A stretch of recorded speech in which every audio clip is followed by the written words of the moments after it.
I'm not used to speaking before dinner. I can assure you, I'm much better after you've had 2 glasses of wine. And thank you very much for that welcoming round of applause. I'm always nervous when that happens before I speak.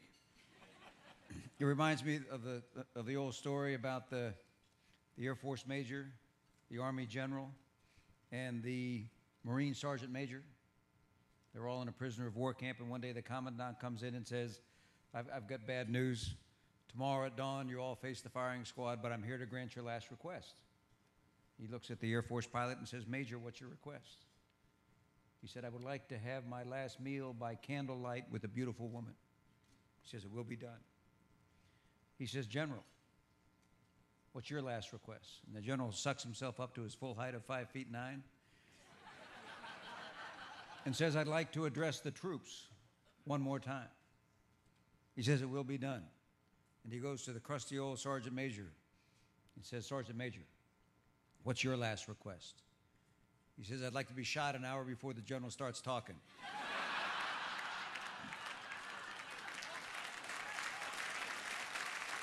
So I hope you won't feel that way when I'm done talking here.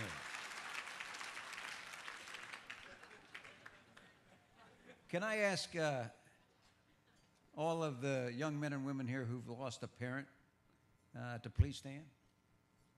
Lost a parent in the service of their country? How about joining me in a round of applause for these folks?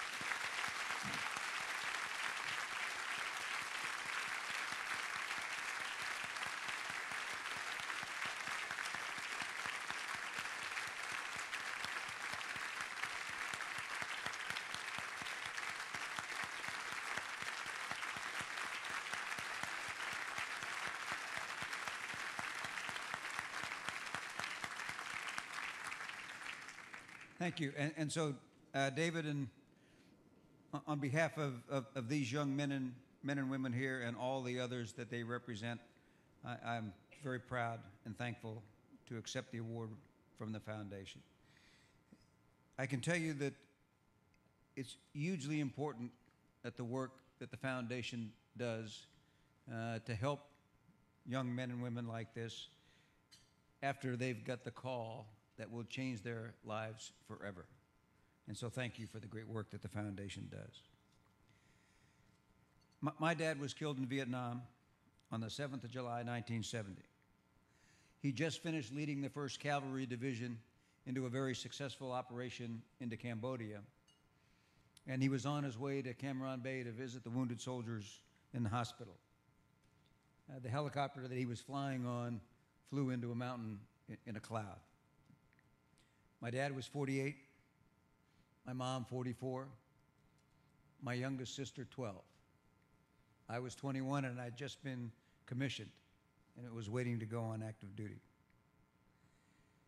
As we all struggled with his loss, the one thing that we kept coming back to was that we wanted to ensure that his sacrifice was both remembered and appreciated.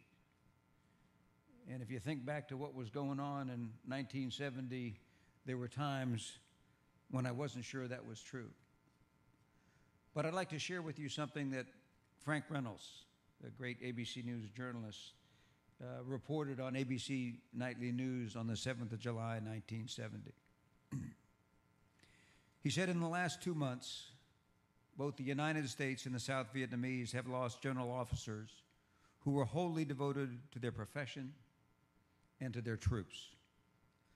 General Nguyen Viet Thanh of the South Vietnamese Army was killed in a helicopter crash just days after the Cambodian operation began. South Vietnamese generals are generally thought of as a bunch of corrupt smugglers or black market operators. Unfortunately, some have fit that description. But there are exceptions. After General Thanh died, it was discovered that his entire estate consisted of a few sets of fatigues, 1 dress uniform, a wife, and 7 children. No villa, no Swiss bank account, not even a motorbike. General George Casey, the commander of the 1st Air Cavalry Division, who is now missing in Vietnam, was one of those men who had soldier written all over him. There was no trace of the martinet in him. He was a man for whom the responsibilities of high command were much more important than the privilege. He accepted all of the first. He abused none of the second. General Casey and General Thon knew war and hated it, perhaps more than the rest of us. They were splendid examples of military men who were not really militaristic.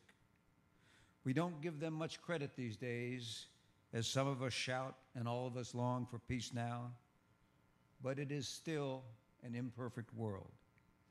And the time will certainly come when not only will the George Caseys of the world be needed, they might even be appreciated. So thank you for honoring me and the children of the fallen, and thank you for allowing me to remember my dad.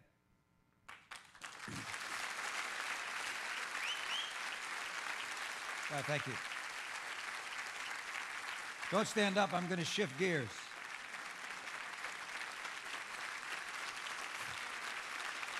Thank you.